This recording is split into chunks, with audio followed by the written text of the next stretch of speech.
Ассаламу алейкум туғандар. Біз мен тұрған жер Баткен центрінде Импульс деген кафені бар эле билсе керек Баткендечи.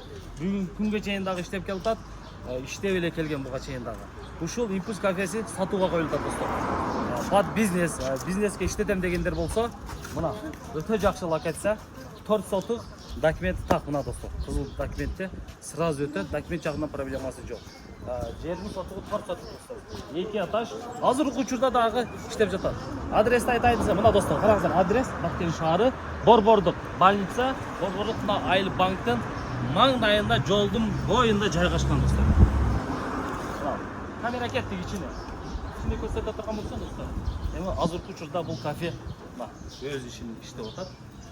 Алсаңыздар дагы кийин ушул адамдарга дагы берип иштетип коесуздарбы же өзүңүздөр дагы башкача кыласыздарбы?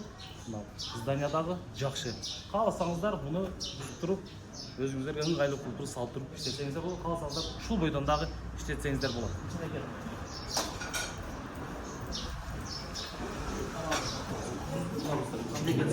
Бұл киргендеги зал.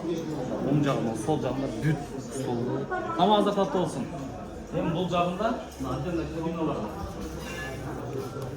Эми азыркы учурда обед учуру адам өтө көп болгондуктан бул жагы 4 кабинасы бар.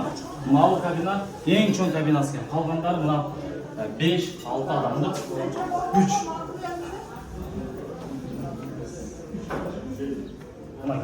Ең чоң зал ушул жерде. Так, эми сыртына чыгабыз. Мен баасы достор, баасы келишим баада болуп атат. Мен экран эсим номерин экранга коёмун. Ошол номерге байланышыңыздар дагы кеңири сооданып каласыздар достор. Бул жагы жасап, бул жак өзүнчө кухня, кухнясы өтө чоң достор. Ремонту дагы жакшы, отургучтардын абалдары дагы жакшы абал достор. Под бизнес издегендер болсо, мен адресин так айттым. Борбордук больница, Борбордук Айыл банктын маңдайында жайгашкан. Мына достор китеби. Документтен кыжылап болбойсуздар. Сразу өтөт. Номерин мен экранга калтырамын. Эсиге чалып байланышыңыздар.